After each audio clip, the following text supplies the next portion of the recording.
देखिए मैंने आपको ऑटोट्रॉफ बताया, हेटरोट्रॉफ बताया, आपको मैंने फोटोसिंथेसिस के बारे में समझाया।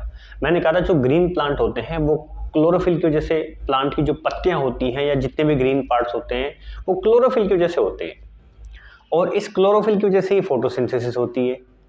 इतनी बात आपको मैंने समझाई थी। अब सोचने वाली बात ये है, क्या सारे के सारे प्लांट ऐसे होते हैं जो फोटोसिंथेसिस करते हैं, या मैं यूं कहूं क्या सारे के सारे प्लांट ऐसे हैं जो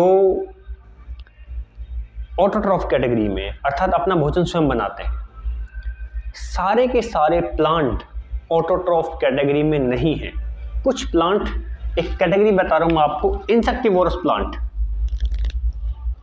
इंसेक्टिवोरस प्लांट में आपको एक चीज मिलेगी यहां, मेनली इंसेक्ट। इंसेक्ट मतलब कीट पतंगे, मच्छर मक्खी टाइप में ऐसे जो बहुत सारे कीट पतंगे होते हैं, ठीक है, वो कीट पतंगे।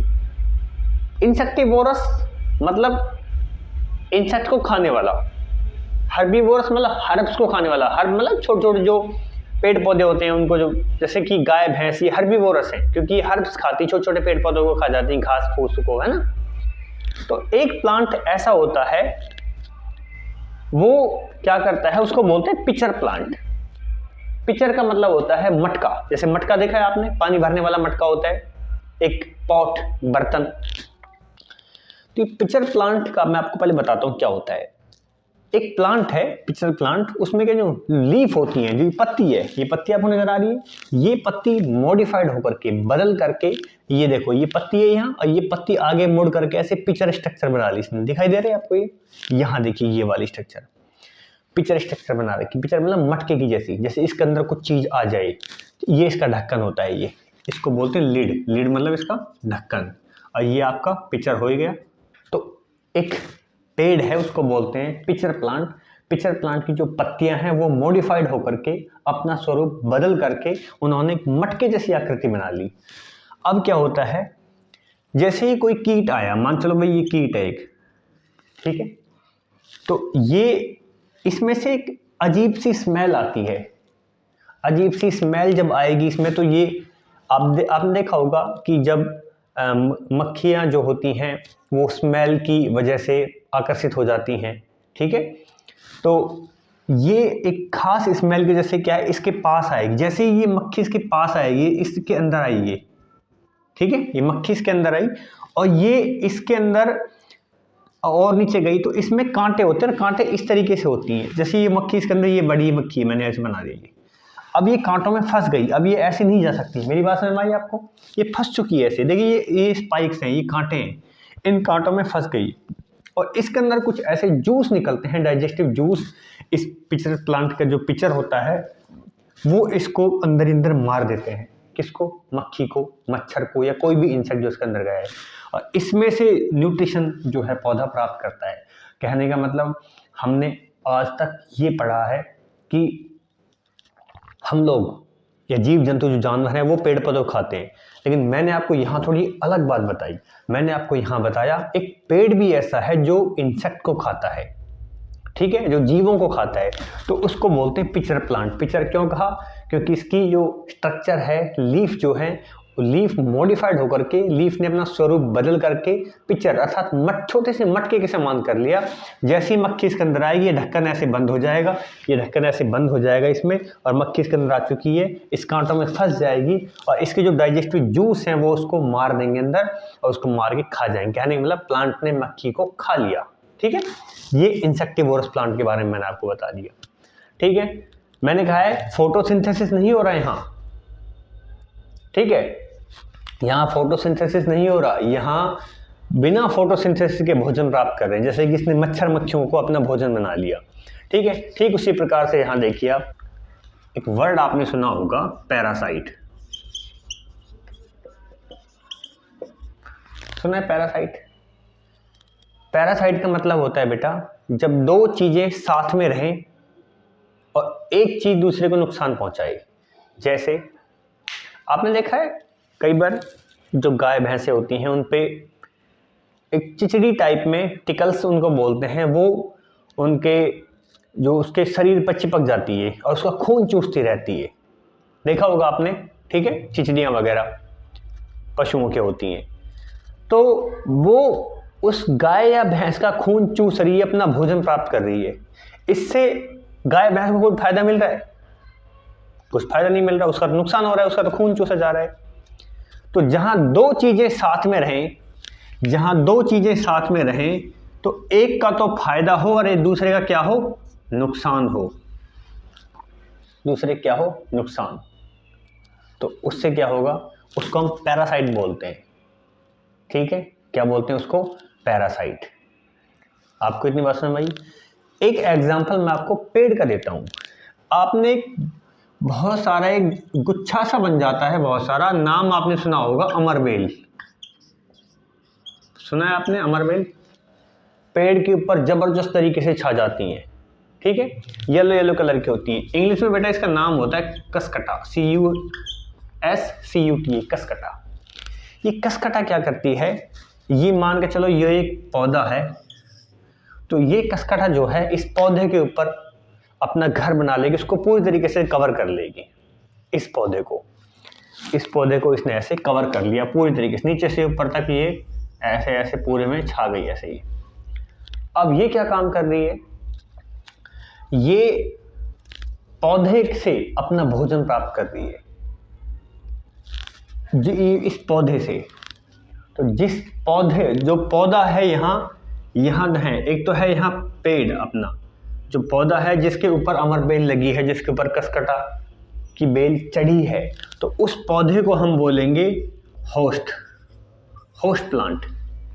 होस्ट कैसे सुना होगा, जिस क्रिकेट मैच होते हैं, मान चलो ऑस्ट्रेलिया की टीम भारत में खेलने के लिए आई, तो हम लोग होस्ट हैं, क्योंकि वो बाहर की टीम हमारे ऊपर आ रही है खेलने के लिए, तो हम होस्ट हुए, वो गेस्ट हुए। तो ऐसे यहाँ जो पौधा है जिसके ऊपर अमरबेल चढ़ चुकी है, उससे भोजन प्राप्त कर रही है, तो वो जो पौधा, वो उसको क्या बोलते हैं, होस्ट प्लांट बोलते हैं। इतनी बात आपको समझ में आ गई? ये मैंने वो तरीके बताए जिसमें बिना फोटोसिंथेसिस के पेड़ पौधे अपना न्यूट्रिशन प्राप्त करते हैं। देखो लिखा हुआ है सेप्रोट्रॉफ्स, ऑटोट्रॉफ, हेटरोट्रॉफ, सेप्रोट्रॉफ। सेप्रोट्रॉफ का मतलब होता है जो सड़े गले चीज़ों से अपना भोजन प्राप्त कर ले। ठीक है, जैसे आपने देखा होगा जब गांव में कूड़े का ढेर लग जाता है, तो वहाँ छोटी छोटी छतरी किसी आकृति की छोटे छोटे मशरूम टाइप में वहाँ उग जाते हैं वो। ठीक है, तो वो सड़े गले जो पदार्थ हैं उनसे अपना भोजन प्राप्त कर लिया उन्होंने। मोइस्ट कंडीशन, नमी वाली जगह पर और गर्मी वाली, इसमें ज़्यादातर बरसात का जो सीजन होता है, बरसात के सीजन के बाद जो गर्मी पड़ती है, उमस वाली जो गर्मी पड़ती है, उन कंडीशन में आपने देखा होगा। तो जो सेप्रोट्रॉफ होते हैं वो फंगस होते हैं। फंगस जो है सेप्रोट्रॉफ की कैटेगरी में आते हैं, क्योंकि फंगस जो है वो सड़ी गली चीज़ों से अपना भोजन प्राप्त कर लेते हैं। कैसे होता है मैं आपको बताता हूँ। देखिए, आपने देखा होगा एक ब्रेड आप लीजिए, उस ब्रेड के ऊपर हल्का सा पानी छिड़क दो। पानी छिड़कने के बाद में उसको ऐसी जगह पर रख दो जहाँ उसको हवा ना लगे और जहाँ सूर्य का प्रकाश भी ना हो, डार्क कंडीशन में। ठीक है, मॉइस्ट कंडीशन, पानी छिड़कने के बाद मॉइस्ट होगी, नमी होगी उसमें, और ऐसी जगह पर हमने उसको रख दिया डार्क, अलग किसी कमरे में रख दिया। 4-5 दिन बाद हम क्या देखते हैं, उस ब्रेड के ऊपर एक पतली सी एक परत सी जम जाती है। ठीक है, ग्रीन ग्रीन कलर की, हल्के हल्के से हरे हरे रंग की सी, ऐसी देखा होगा ना आपने। तो वो जो परत जमी है वो फंगस की परत है, ये ब्रेड है, इस पे ये दिख रहे हो आप, ये जो परत जम गई वो मॉइस्ट एंड वार्म कंडीशन में, मॉइस्ट मतलब गीली नमी वाली, वार्म मतलब हल्की सी गर्मी सी जहां हो उसमें, तो ये फंगस है। ये क्या है, फंगस। ये सेप्रोट्रॉफ की कैटेगरी में आते हैं। ये सेप्रोट्रॉफ समझ में आ गया, जो डेड एंड डिकेइंग मटेरियल से अपना भोजन प्राप्त कर ले, वो सेप्रोट्रॉफ है। ऑटोट्रॉफ जो खुद अपना भोजन बना ले, हेटरोट्रॉफ जो दूसरे से भोजन प्राप्त करे, सेप्रोट्रॉफ जो डेड एंड डिकेइंग मटेरियल से अपना भोजन बना ले। इतनी बात समझ में आ गई आपको? ठीक है, अब मैं आपको एक और नई चीज बताता हूं सिम्बायोसिस के बारे में। हालांकि मैंने पहले बताया है आपको इसी क्लास में, थोड़ा और डिटेल में बात कर लेते हैं उसके बारे में। सिम्बायोसिस, सिम SYM, सिम मतलब साथ साथ, बायोसिस मतलब कोई दो जीव या दो पौधे या एक जीव या एक पौधा, कहने मतलब कोई दो चीज साथ साथ रह रही हैं और दोनों को एक दूसरे से फायदा है। देखिए मैंने पैरासाइट में कहा था, पैरासाइट में भी दो चीज़ एक साथ रहती हैं, लेकिन इसमें एक का फायदा दूसरे का नुकसान होता है। बताया था मैंने आपको, जैसे कि जो अमरबेल है, जो कसकटा है, अमरबेल जिस पौधे के ऊपर रह रही है उस पौधे को चूस के उससे भोजन प्राप्त कर रही है, तो उस पौधे का नुकसान हो रहा है और खुद आराम से रह रही, तो अमरबेल का तो फायदा है, लेकिन जिस पौधे के ऊपर उसका निवास है उस पौधे का तो नुकसान है। ठीक है, तो ऐसे ही सिम्बायोसिस में एक लाइकेन वर्ड आता है, LICHEN। लाइकेन एक जीव होता है एक्चुअल में। लाइकेन में क्या होता है, दो चीजों से मिलकर के लाइकेन बनता है, एक एल्गी और एक फंगस। एल्गी आप समझ गए, काई की समान, जैसे काई होती है पानी में, काई जम जाती है ना हरे रंग की, इस टाइप में। तो एक एल्गी और एक फंगस दोनों साथ साथ मिलकर के रहते हैं, तो उसको बोलते हैं लाइकेन। तो लाइकेन क्या है, लाइकेन दो चीजों का मेल है, किस किस का, एक एल्गी का और एक फंगस का। समझ में आ गई बात, एल्गी का और फंगस का। अब आप कहोगे कि सर दोनों को एक दूसरे से फायदा होना चाहिए, बिल्कुल फायदा होता है। फंगस क्या है, इसको पानी और निवास प्रदान करता है, किसको, एल्गी को। फंगस एल्गी को कहता है कि भाई मैं तुझे पानी दूंगा और मैं तुझे मकान दूंगा रहने के लिए। ठीक है, और एल्गी क्या कहता है, एल्गी कहता है आप मुझे पानी दोगे और आप मुझे मकान दोगे तो मैं आपको भोजन दूंगा, तो दोनों का फायदा हो गया ना, दोनों का। तो लाइकेन क्या है, एल्गी और फंगस का कॉम्बिनेशन है। ठीक है, आपको याद आना चाहिए, मैंने कहा था कि कुछ पौधे जो दाल वाले होते हैं, दाल के जो पौधे होते हैं, मूंग की दाल, मसूर की दाल, सरसों, तो जो दाल वाले जो पौधे होते हैं उनकी जड़ों में कुछ गांठें पाई जाती हैं, उन गांठों को हम कहते हैं लेग्यूम। तो जो लेग्यूम प्लांट की जो रूट होती है, जड़, उस जड़ में एक बैक्टीरिया रहता है, उसका नाम है राइजोबियम बैक्टीरिया। क्या नाम उसका, राइजोबियम बैक्टीरिया। तो राइजोबियम बैक्टीरिया कहाँ रह रहा है, इस प्लांट की जड़ में, जो दाल वाले पौधे होते हैं उनकी जड़ में।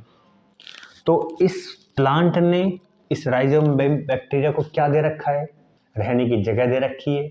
दूसरी बात, जब ये जड़ में से पानी जाता है, ठीक है, जब ये जड़ पानी लेगी जमीन से, मिनरल्स लेगी जमीन से, तो उस पानी का फायदा इसको भी मिलेगा, राइजोबियम भी यहीं से पानी पी लेगा।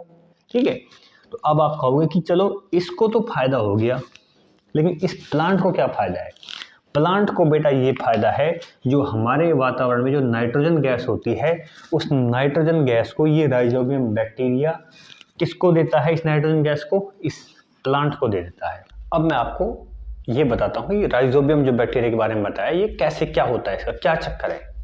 देखो ये एक प्लांट है, ये जमीन है, ठीक है, इस जमीन के नीचे ये क्या है बेटा, ये जड़ है, ये पूरी रूट है प्लांट की, ये पूरी प्लांट की क्या है, रूट है।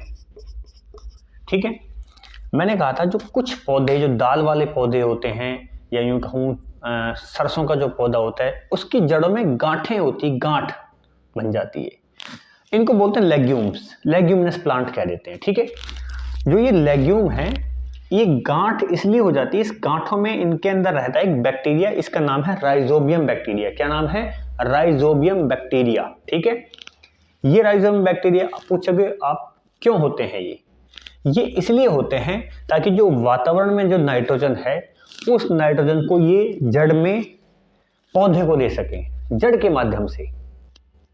अब आप भी कहोगे कि जी नाइट्रोजन गैस तो हमारे वातावरण में पहले से ही है, जैसे कार्बन डाइऑक्साइड गैस को, जो CO2 गैस थी, उस गैस को इस पत्ती ने ले लिया था पहले। ठीक है, तो ऐसे ही ये पत्ती जो नाइट्रोजन गैस को क्यों नहीं ले रही, ये नाइट्रोजन गैस पत्ती से क्यों नहीं जा रही, ये नीचे जड़ से क्यों जा रही है, उसका कारण बेटा ये है, पत्तियों से नाइट्रोजन गैस नहीं जाती, क्योंकि नाइट्रोजन गैस को, जैसे नाइट्रोजन गैस हमारे वातावरण में है, उस गैस को बदलना पड़ता है।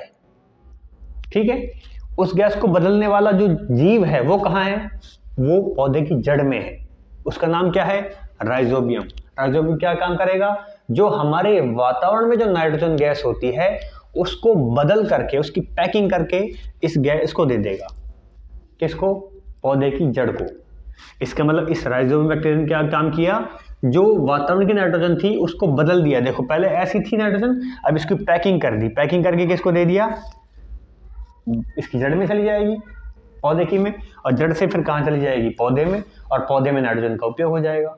ठीक है, इसका मतलब आपने ये जाना कि हमारी जो ज़मीन होती है जिसमें हम अपनी फसल उगा रहे हैं उसमें कुछ एलिमेंट्स का, कुछ मिनरल्स का होना बहुत ज़रूरी है।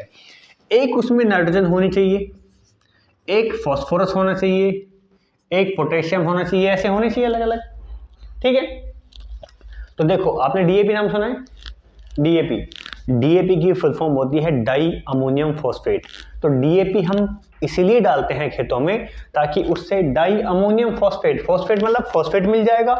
अमोनियम में बेटा नाइट्रोजन होती है, अमोनियम में भी क्या होती है? नाइट्रोजन होती है। ठीक है, तो इसलिए हम डीएपी डालते हैं ताकि हमारी जमीन में ये चीज हो, ताकि पेड़ पौधे अच्छे से वृद्धि कर सके। तो पेड़ पौधा अच्छा कब होगा? जब उसको प्रॉपर नाइट्रोजन मिलेगी। तो हमने नाइट्रोजन कहाँ से दे दिया? खाद से नाइट्रोजन हमने उसको दे दी है। इतनी बात समझ में आ गई? मैं आपको कीवर्ड्स बताता हूँ, कौन कौन से कीवर्ड्स हैं जो हमने पढ़े हैं इस पूरी क्लास के दौरान। एक क्विक रिवीजन टाइप में बता रहा हूँ। देखो हमने पढ़ा था ऑटोट्रॉफ, याद कीजिए, मतलब ऐसी चीजें जो अपना भोजन खुद बना लेती हैं। एक हमने पढ़ा था हेटेरोट्रॉफ, ऐसी चीजें जो भोजन के लिए दूसरे पर डिपेंडेंट होती हैं। एक मैंने आपको बताया था सेप्रोट्रॉफ, जो डेड एंड डिकेइंग मटेरियल से अपना भोजन प्राप्त करे, जैसे कि मशरूम का मैंने एक एग्जांपल दिया था आपको, फंगस वाला एग्जांपल दिया था। एक वर्ड आया था लाइकेन, अभी बताया था मैंने। लाइकेन में क्या था? मैंने कहा था एक तो होती है एल्गी और एक क्या होता है? फंगस। दो चीजें आपस में एक दूसरे से कनेक्शन बनाती हैं और उस कनेक्शन को क्या बोलते हैं? सिम्बायोसिस। ठीक है, और समझ में आ गई? तो ये था आपका पूरा चैप्टर।